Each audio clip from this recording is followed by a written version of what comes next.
여러분들은 처음 교회에 나오셨을 때, 처음 예수님을 믿게 되었을 때 어떤 계기로 믿게 되었나요? 모태신앙이 아닌 바에야 내가 처음 예수 믿을 때 그 상황과 스토리를 여러분들은 다 기억하게 될 것입니다. 예컨대 친한 친구가 있었습니다. 그런데 그 친구는 항상 마음이 평안하였고 인생의 기쁨을 누리고 있었고 안정감이 있었습니다.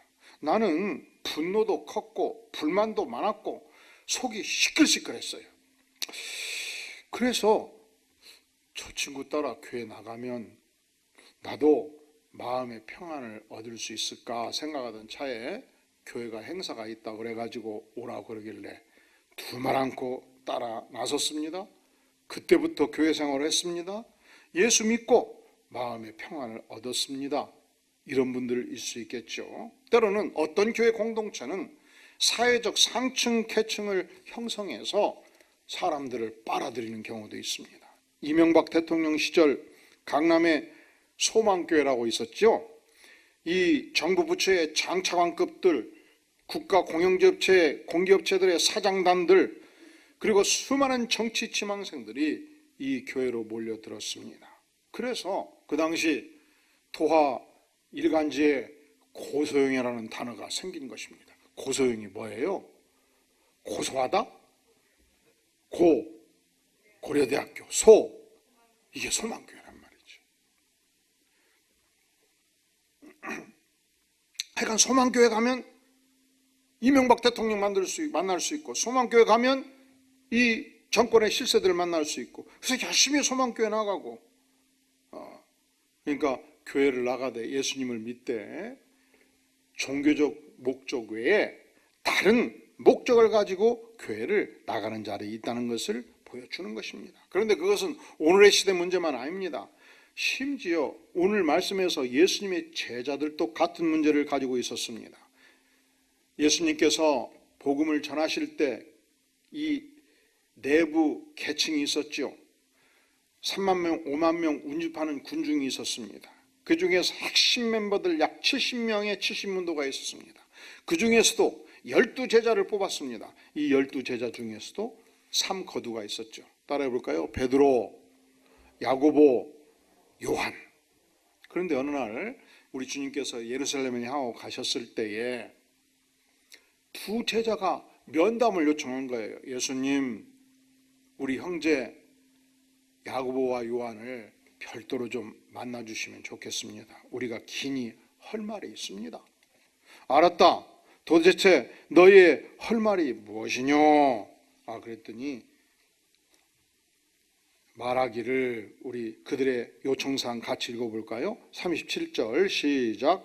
여짜오되 주의 영광 중에서 우리를 하나는 주의 우편에 하나는 좌편에 앉게 하여 주옵소서. 이게 무슨 말이냐? 우선 주의 영광 중에, 이 영광 중에라는 말은 이제 예수님을 따라다니다 보니까 예수님의 특별한 능력을 보았잖아요. 일단 예수님이 어느 방향을 향해서 가시면 군중들이 미리 알아서 3만 명, 5만 명 모여갖고 기다리는 거예요. 전 회중을 이끌어가는 힘이 있었습니다. 예수님은 어떤 병자도 소홀히 대하지 아니하시고 낫게 하는 의사에 출중한 능력이 있었습니다. 아니, 완전히 생명이 끊겨서 시신이 부패했음에도 불구하고 일어나라 명할 때 죽은 자가 벌떡벌떡 일어섰습니다. 이 정도 권세면 영광의 세상을 만들 수 있다고 본 거예요. 이 정도 권세면 이 지배자인 로마 제국의 군대를 물리치고 유대의 독립국가 왕국을 건설할 수 있다고 본 거예요. 그날에, 그 영광의 날에 주님, 우리 형제를 기억해 주세요. 어떻게 기억해 줄래? 야고보는 우의정으로 세우시고 나 요한은 좌의정으로 세워주시옵소서. 이 정권의 실세로 국무총리, 부총리로 세워주시옵소서. 이것을 요청한 것입니다. 그러니까 야고보와 요한은 예수님을 따를 때 목적이 있었어요. 그들은 출세욕이 있었습니다. 권세욕이 있었습니다. 명예욕이 있었습니다. 주님께서 알았다. 너희들만 알고 있어라. 내가 꼭 기억하마. 내가 그 날이 오면 영광의 날에 너희를 그 자리에 세워주마. 이렇게 주님께서 약속하셨습니까?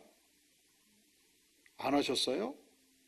그러면 이 이야기를 듣고 뭐라고 말씀하셨나요? 야, 이놈의 자식들아, 내가 너희들이 그걸 얘기하니까 너무 가슴 아프다. 지금까지 따라왔으면 나를 따르는 목적이 나의 목적과 같아야 될 것이 아니냐 하고 막 대노하시고 질책을 하셨나요? 이때에 우리 주님께서는 무엇을 말씀하시나요? 38절 시작. 예수께서 이르시되 너희는 너희가 구하는 것을 알지 못하는도다.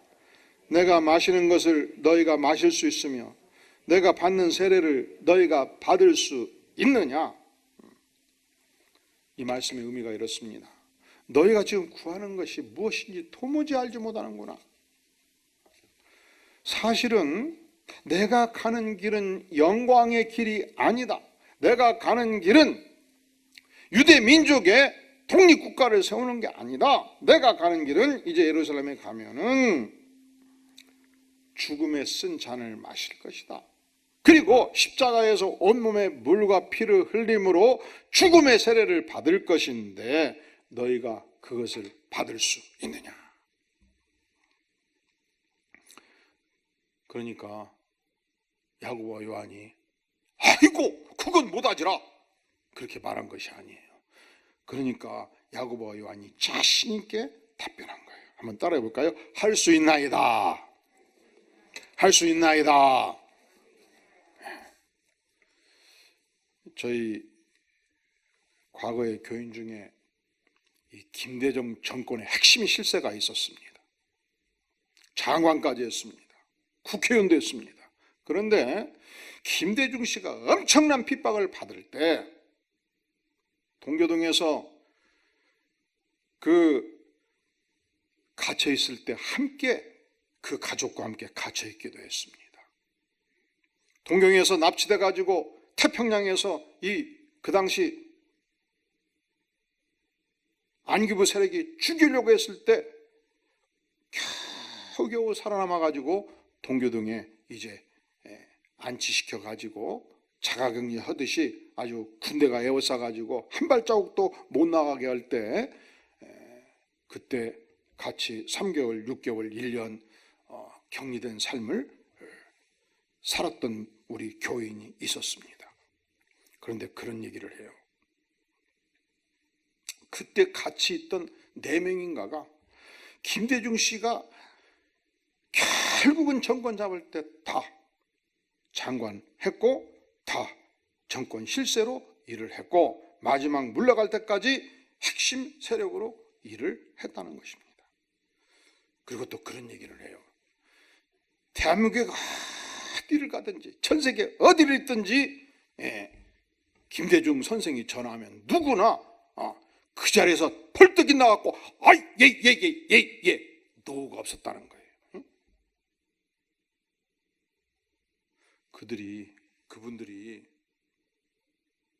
왜 김대중 씨와 함께 그 엄청난 시련을 당할 때 갇혀가지고 3개월, 6개월, 1년 계속 고난의 쓴 잔을 마십니까? 그거 안 거예요. 전 국민 이 상당수의 지지를 받고 있는 고난의 십자가를 길을 가고 있는 이 김대중 씨를 끝까지 따르면 언젠가는 정권을 잡을 것이다. 언젠가는 정권을 잡을 때 우리가 같이 고생한 동지들도 함께 좌이등도 하고 의정도 하고 장관도 하고 수석 비서관도 하고 그런 날이 오리라 하고 끝까지 간 거예요. 그러니까 야고보와 요한도 너희가 고난의 쓴 잔을 마실 수 있겠느냐? 너희가 십자가의 죽음으로 온몸에 물과 피를 흘리는 이 죽음의 세례를 받을 수 있겠느냐 하니까 자신 있게 뭐라고 답변했어요? 그러면 못하지라, 그러면 도망치지요 한 것이 아니고 할 수 있나이다 그렇게 고백을 하는 것입니다. 그때 주께서 말씀하십니다. 너희는 내가 마시는 잔을 마시며 내가 받는 세례를 받을 것이다.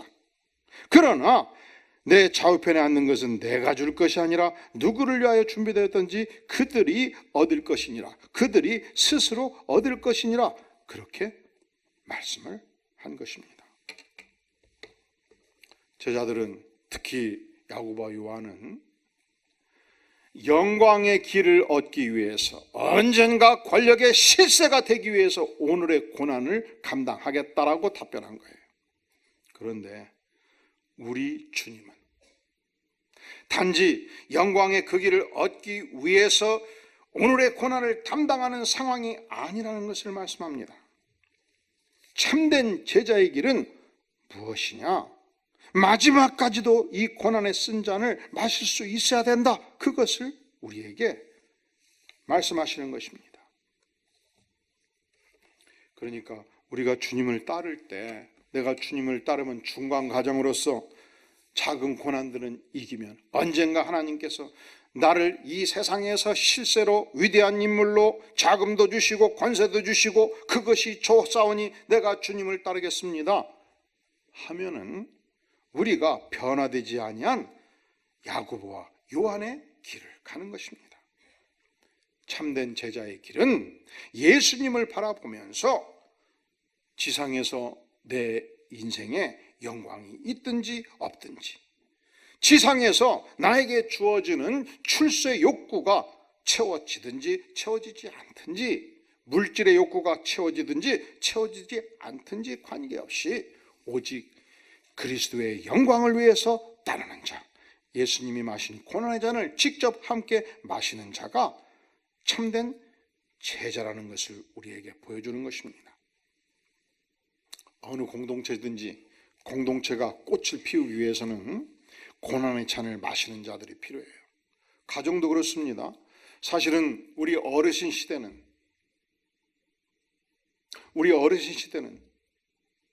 일제시대를 겪었고 6.25 전쟁을 겪었습니다. 6.25 전쟁을 겪었다는 것은 전 국토가 전쟁으로 완전히 유린되었던 시대를 살았던 어르신들의 세상이었습니다. 그리고 1953년도 전쟁이 끝났을 때 대한민국은 전 세계에서 가장 가난한 극빈 국가였고, 거리거리에 상위 군경이 넘쳐났고 고아들이 넘쳐났고 굶주린 자들이 넘쳐났던 시대입니다. 그 시대를 살았던 우리의 어머니들은 내 자식 5명, 7명, 새끼만 먹여줄 수 있다면 무슨 일이든지 하겠다는 각오로 자식 새끼들을 먹여 살렸습니다. 아버지들은 새벽에 나가서 밤늦게 들어오는 한이 있어도 내가 저녁에 들어올 때 내일 새끼를 먹일 수 있는 자금만 줄 수 있다면 내가 무슨 일이든지 하겠다는 각오로 그 시대를 살았던 어르신들입니다. 그게 긴 세월이 아니에요. 그게 엊그저께였습니다. 그 어르신들의 수고를 통해서 전 세계 극빈 국가가 전 세계 10대 경제 강국으로 우뚝 서게 되지 않았겠습니까? 어느 공동체든지 이 공동체를 위하여 고난의 십자가를 감당하는 세력이 있어야 그 공동체가 강건해지는 것입니다. 가정이 그렇습니다.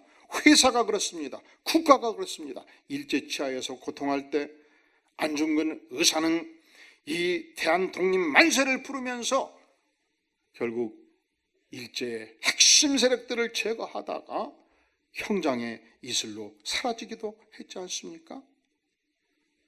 우리 주님은 주님을 따르는 제자들에게, 그리고 권세 욕이 이글거리는 제자들을 향해서 죽음의 잔을 마실 수 있느냐? 고난의 잔을 마실 수 있느냐? 죽음의 세례를 감당할 수 있느냐? 물으셨습니다. 사실은 이 말씀을 하시고 우리 주님께서 채찍에 맞으시면서 십자가를 지고 드디어 두 손이 십자가에 못 박혔을 때 모든 남성 제자들은 다 도망가 버렸어요. 끝까지 따랐던 자들은 예수님의 어머니 마리아와 막달라 마리아 여인들 뿐이었습니다. 다 도망가고 보니까 안 되겠다, 나라도 끝을 봐야 될 거 아니냐 해서 남성 제자 한 사람이 돌아와요. 그의 이름이 누굽니까? 요한 사도. 그런데 예수님은 죽음에 갇혀있지 아니하셨습니다. 죽음을 뚫고 부활하셨습니다. 제자들을 불러 모았습니다. 부활하신 주님이 제자들을 다시 교육하기 시작했습니다. 이때에 사도 바울이 불덩이가 되었습니다. 부활의 능력을 덧입었습니다. 그가 예루살렘을 향하여, 유대를 향하여, 터키 반도를 향하여 복음을 전했고, 터키 서부지역 예배소 교회에서 열심히 목양을 하다가 90세가 넘어서 예배소 교회 옆에 반모섬에 유배가 되었습니다. 그는 그곳에서 천상의 세계를 보았습니다. 천국을 들어가 보았습니다. 비몽사몽 중에 천국을 보고 요한계시록을 저술하기까지 했습니다. 부활의 주님을 만나고 변화의 역사를 일으킨 것입니다. 베드로도 닭이 울기 전 예수님을 3번이나 부인했지 않았습니까? 그도 예수님이 십자가에 달리실 때 도망갔지 않습니까? 그런데 부활의 주님을 만나고 불덩이가 되었습니다. 전 세계를 향하여, 지중해 지역을 향해서 복음을 전했습니다. 그가 로마 제국의 중심부까지 들어가서 결국 십자가에 거꾸로 매달려 순교를 한 것입니다. 도마는 인도까지 가서 복음을 전하다 순교를 했습니다. 모든 제자들이 땅끝까지 가서 복음을 전했고 고난의 쓴 잔을 마셨고 그리스도의 영광을 위해서 십자가에 이 순교당하는 고난을 맛보게 된 것입니다. 그러니까 그 시대 주께서 원하시는 참된 제자는 어떤 자들이었는가? 고난의 쓴 잔을 마시는 자. 따라해 볼까요? 고난의 쓴 잔을 마시는 자, 고난의 행군을 감당하는 자. 그런데 우리가 예수님을 처음 믿을 때 누군들 이것을 상상했겠어요? 우리가 예수님을 처음 믿을 때 마음의 평안을 원했습니다. 그래서 주께서 그 은혜를 주셨습니다. 우리가 처음 예수님을 믿을 때 영혼의 기쁨을 소망했습니다. 그래서 주께서 그 은혜를 주셨습니다. 그런데 주께서 전국적으로 우리를 이끌어가는 길은 예수 그리스도의 영광을 위하여 고난의 쓴 잔을 마시는 자가 진정한 제자라 말씀하십니다. 문제는 두 제자가 예수님을 면담한 이 소리를 그냥 그때는 이 빈 방들이 이렇게 칸막이 방들이 별로 없었던 모양이라 그때는 그냥 같이 여행하면서 대화를 하다 보니까 옆에서 그냥 10명의 제자들이 다 들어버린 거예요.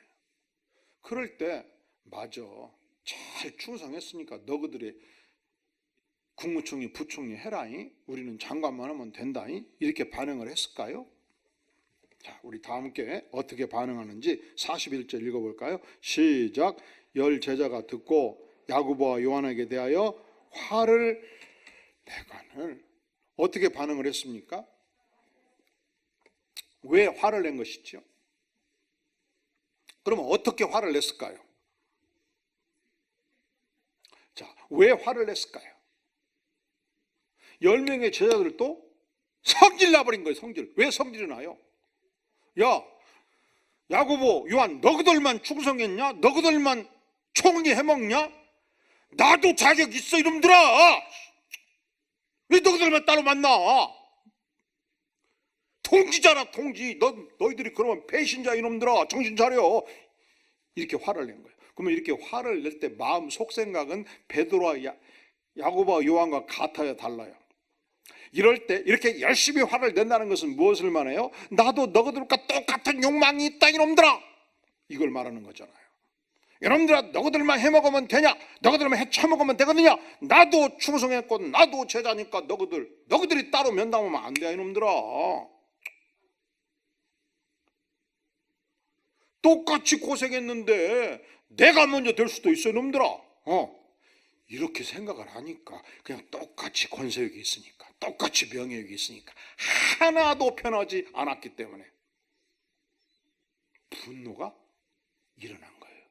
그리고 요한과 야고보를 불러다가 촉친 거예요. 이놈 자식들, 다시는 따로 예수님을 면담하지 말거라. 너희들이 잘난 것이 뭐냐? 너희들만 충성했냐? 이놈들아, 정신차려 이놈들아. 하고 10명이 막 분을 낸 거예요. 그것은 무엇을 말합니까?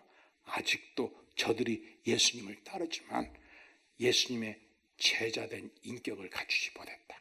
아직도 예수님을 따르기는 따르지만 속생각은 하나도 변하지 아니했다. 아직도 저들은 제자의 정신을 갖고 있지 아니하다는 것을 보여주는 것입니다. 이때 예수님께서 제자가 가야 될 두 번째 길을 말씀하셔요. 이때 예수님께서 이 제자들을 야 이 녀석들아 더 이상 싸우지 말거라 이렇게 말씀하신 것도 아니에요. 이때 주님께서 제자들을 타이르십니다. 뭐라고 타이르십니까? 자, 42절에서 45절까지 천천히 읽어볼까요? 시작. 예수께서 불러다가 이르시되 이방인의 집권자들이 그들을 임의로 주관하고 그 고관들이 그들에게 권세를 부리는 줄을 너희가 알거니와 너희 중에는 그렇지 않을지니 너희 중에 누구든지 크고자 하는 자는 너희를 섬기는 자가 되고 너희 중에 누구든지 으뜸이 되고자 하는 자는 모든 사람의 종이 되어야 하리라. 인자가 온 것은 섬김을 받으려 함이 아니라 도리어 섬기려 하고 자기 목숨을 많은 사람의 대속물로 주려 함이니라. 아멘. 너희들이 그렇게 권세 피기를 좋아하고 권력을 좋아하고 내가 이스라엘의 왕국을 건설할 생각이 전혀 없다마는 그 왕국을 건설하기를 원하고 그때에 국무총리 부총리 되기를 그렇게 원하느냐? 그것은 그리스도의 백성이 갈 길이 아니다. 그것은 그리스도를 따르지 아니하는 이방인들이 이방의 권세자들이 하는 일이라 이렇게 말씀하십니다. 누가 하는 일이다? 이방의 권세자들이 하는 일이다. 그러니까 이방의 권세자들이 권세를 피면 우리가 이해를 해줄 수 있다는 것이죠. 그러나 하나님의 백성들은 그러면 된다 안 된다? 그러면 이방의 백성들은 어떻게 권세를 핍니까? 어떻게 행세를 합니까? 열심히 권력을 획득을 합니다. 그래서 장관이 됩니다. 그래서 기업체 회장이 됩니다. 그러면 어깨를 펴고 외칩니다. 야, 내가 누군 줄 알아? 나야, 나 회장이야. 나 장관이야. 내가 상무이사야. 야, 이 녀석들아, 내가 누군지 좀 알아보고 와서 나를 면담해. 나야. 알았지? 나가봐. 지금 뭐하고 그런 거예요, 지금? 관세 피는 거예요. 어디서 많이 들어볼 것 같아요? 뭐 하는 거예요? 세상의 권세자들은 이렇게 살 수 있다는 거예요. 그러나 하나님의 백성은, 그리스도의 제자는 이렇게 살면 된다 안 된다? 된다 안 된다? 근데 왜 그렇게 출근하시면 그러셔요? 그렇게 살지 말라는 거예요. 예수 그리스도 제자는 그렇게 살면 안 된다는 거예요. 43절. 그럼 어떻게 살아야 되냐? 너희 중에는 그렇지 아니하니 너희는 그렇게 살면 안 된다. 너희 중에는 누구든지 크고자 하는 자는 따라해 볼까요? 너희를 섬기는 자가 되고 너희 중에 누구든지 으뜸이 되고자 하는 자는 따라해 볼까요? 모든 사람의 종이 되어야 하리라. 그래서 기독교 정신의 심장부는 섬김이 지상 최대의 축복입니다. 따라해 볼까요? 섬김이 지상 최대의 축복입니다. 할렐루야.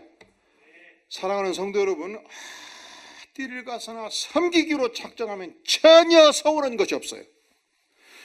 여기저기 가서 막 서운한 사람이 있어. 막 동창회 가도 서운하고, 친구들 만나도 서운하고, 후배 만나도 서운하고, 자식도 서운해. 썩어놓은 자식들아, 서운해. 교회 와도 서운해. 교회 와도. 그거 왜 서운한지 아셔요? 섬기려고 생각 안 하니까 서우는 거예요.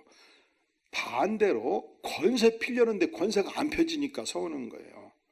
알아주지 않으니까 서우는 거예요. 나를 섬기지 않으니까 서우는 거예요. 섬기면 행복해. 모든 사람은 내가 섬겨야 될 대상에다 하면 행복해. 모든 사람은 내가 다 도와야 될 대상에다 하면 행복해요. 근데 어느 날 그가 갑자기 나로부터 사라지잖아요. 그러면 누가 손해요? 내 곁에 있으면 내가 섬기고 사랑해 주려고 그랬는데, 내가 도우려고 그랬는데 어느 날 나를 안 만들어주고 사라지면 누가 손해요? 내가 손해요? 당신이 손해요? 모르시겠어요? 당신이 손했지. 그러니까 서운할 것이 없는 거예요. 저 자식이 나를 안 만나준다고 서운할 것도 없고 왜 안 오냐고 서울 것도 없고 누가 문제야. 안 오면 당신만 손했지.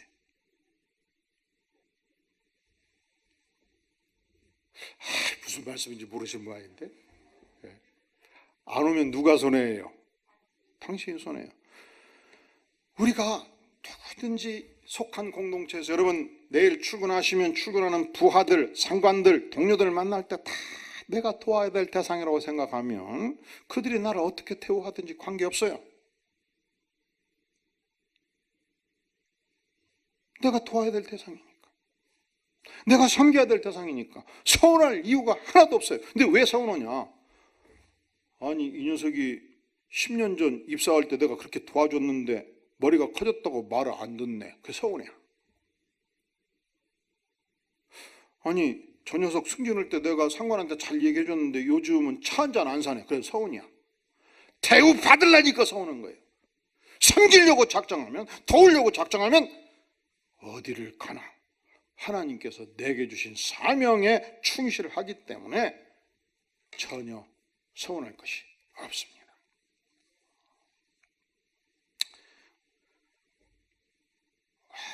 어떤 부모님들 자식이 어릴 때, 아파서 고생할 때 온몸과 마음을 다해서 돕지 않았던 부모님이 어디 계시겠습니까? 그래서 우리는 평생 동안 내 인생에서 가장 큰 사랑을 주신 부모님을 소중하게 알고 공대하고 섬기는 것이 마땅합니다. 그래서 부모님을 둔 분들은 부모님이 영원히 살아계시질 않아요. 부모님의 인생이 짧아요. 화살같이 날아갑니다. 언제든지 공경하고 사랑하고 그리고 존대하는 삶을 살 수 있기를 간절히 바랍니다. 그런데 또 부모가 되면 요즘 부모는 장가를 보내도 시집을 보내도 잊어버릴 수가 없잖아요. 과거의 부모들은 시집을 보내면 잊어버려도 됐어요. 왜? 너는 시집 갔으니까 이제 시집 귀신이 되어라. 그 시대 말로 그랬어요.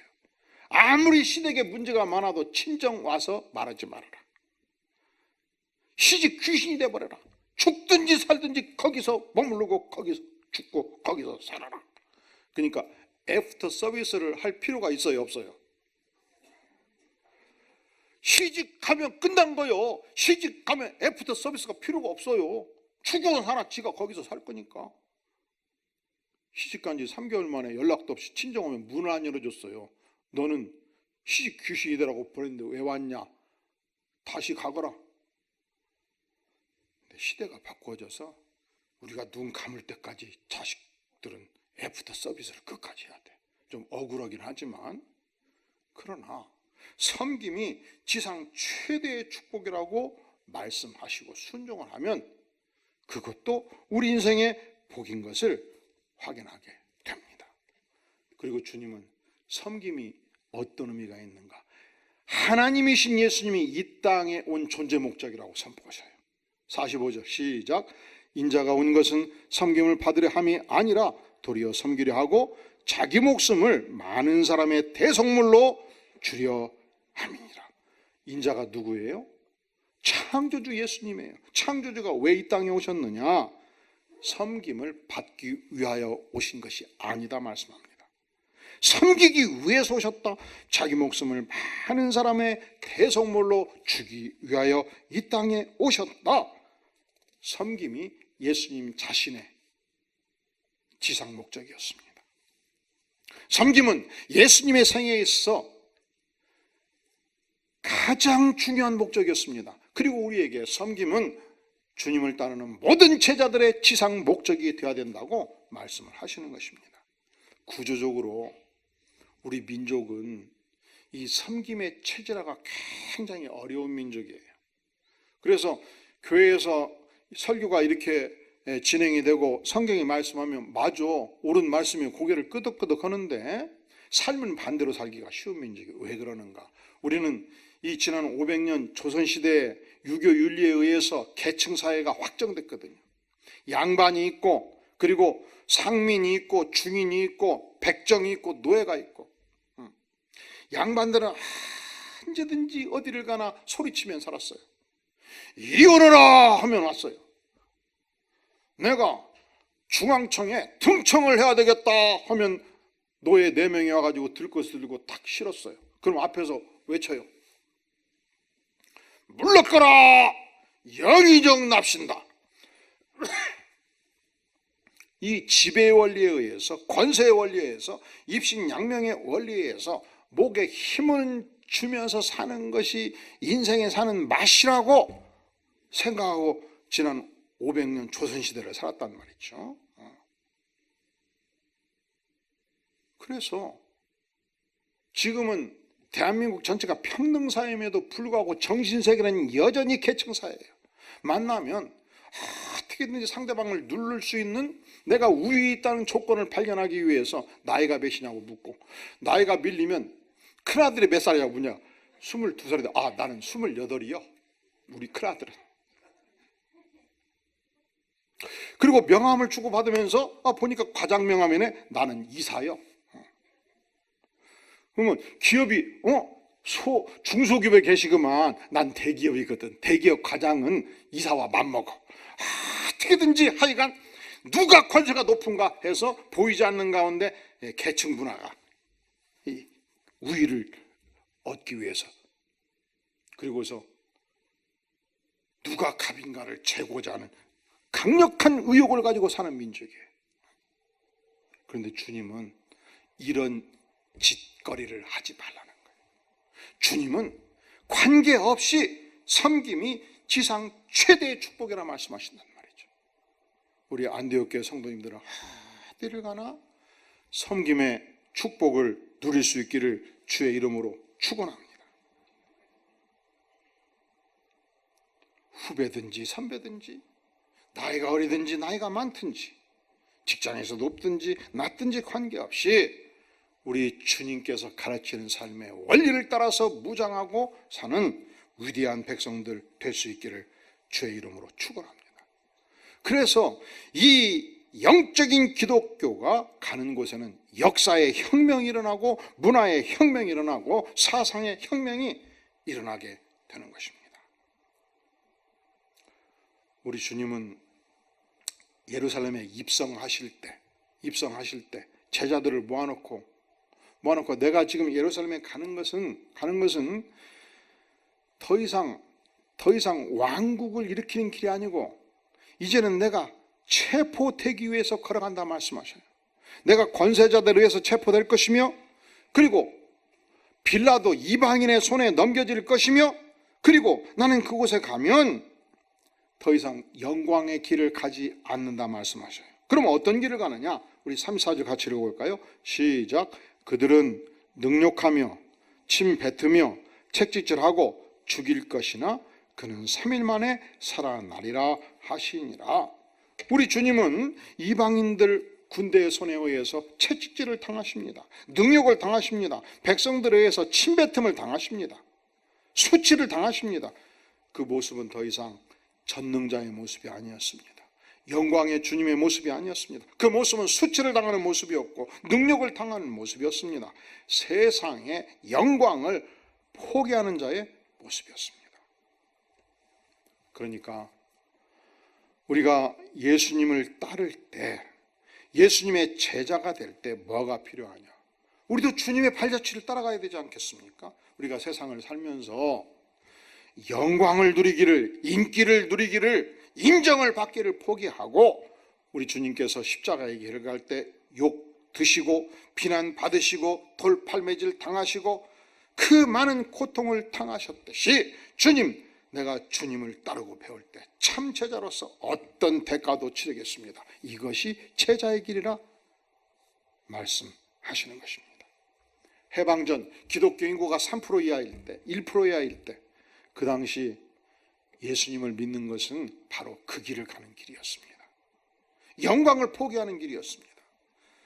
한 가정에서 최초로 예수를 믿으면 집에서 쫓겨났습니다.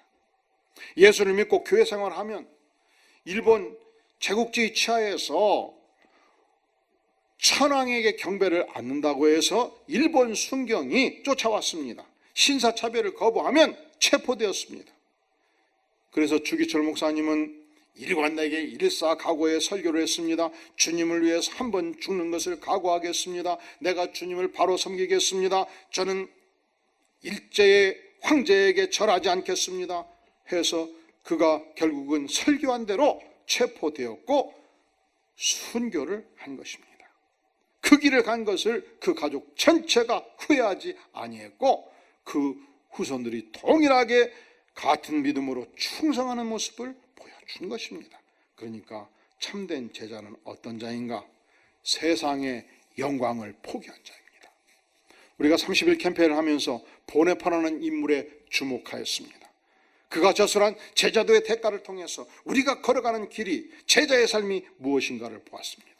그는 본래 독일의 부유한 명문가 집안의 귀족 출신이었습니다. 아버지는 실력과 권위를 갖춘 정신병리학 의사였고 베를린 대학의 유명한 교수였고 저명한 학자였습니다. 어머니 집안은 많은 신학자를 배출했고 예술가와 법률가를 배출한 명문가 집안이었습니다. 어머니의 아버지는 황제 궁궐 목사였습니다. 할아버지는 19세기 유명한 교회 역사가였던 아우구스트 폰 하제였습니다. 그리고 보네퍼 자신도 뛰어난 학문적 실력을 가지고 있었습니다. 17살 때 튜빙겐 대학에 입학을 해서 놀랍게도 독일 박사 하려면 10년 걸린다고 하잖아요. 22살 때 신학 박사학위를 취득합니다. 그는 1933년도 히틀러가 정권을 장악했을 때 이 전체주의의 모습을 보면서 당시 기독교 90%가 히틀러를 추종할 때 그가 유럽의 악마인 것을 이미 파악을 했습니다. 그가 쥐도 새도 모르게 사라지는 유대인들을 가스해서 죽여간다는 사실을 확인했습니다. 유럽 각국을 침공할 수 있는 악마인 것을 보고 하나님께 기도합니다. 하나님, 과연 어찌해야 되겠습니까? 그러나 하나님부터 응답을 받습니다. 너는 순교당하는 한이 있어도 히틀러를 제거하라. 그가 히틀러 제거 운동을 펼치고 군부의 세력을 연락을 해서 어떻게든지 그를 제거하고자 노력을 했습니다. 미쳐 날뛰는 자에게 국가의 운전대를 맡길 수 없다 생각하고 기도를 했습니다. 하지만 그가 일부 움직임이 발견돼가지고 1943년도 3월 체포되었고 2년 동안 감옥에서 복음을 증거하고 예배를 인도하고 교화 활동을 진행했습니다. 수많은 죄수들이 심지어 간수들을 쫓아 본헤퍼의 인격에, 신앙 인격에 감동해서 예수님을 믿고 죽게 돌아왔습니다. 독일이 연합국에 항복하기 전 23일을 앞두고, 그게 너무 안타깝죠. 23일을 앞두고 1945년 4월 9일 39세로 형무소에서 처형이 된 것입니다. 보네퍼, 그는 예수 그리스도의 제자로서 고난의 쓴 잔을 스스로 마시기로 작정한 자였습니다. 보네퍼, 그는 예수 그리스도의 제자로서 간수들을 향해서, 죄수들을 향해서, 백성들을 향해서 하나님의 말씀으로 섬겼던 하나님의 사람이었습니다. 보네퍼, 그는 예수 그리스도의 제자로서 세상의 영광을 온전히 포기한 자의 삶을 살았고 온몸에 물과 피를 쏟아서 순결하셔서 생애를 마감한 것입니다. 그렇다면 사랑하는 성도 여러분, 여러분은 오늘 이 예수님의 말씀 앞에서 어떻게 참된 예수 그리스도의 제자로 사시겠습니까? 기도합니다. 영광의 주님, 우리는 처음 예수님을 믿을 때 영혼의 평화를 위해서 믿었습니다. 인생의 기쁨을 얻고자 믿었습니다. 세상에서 떵떵거리고 살기 위해서 예수를 믿었습니다.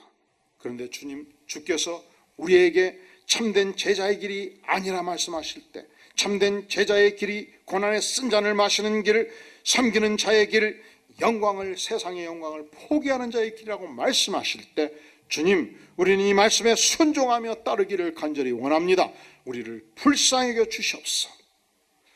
예수님의 이름으로 간절히 기도하옵나이다. 아멘.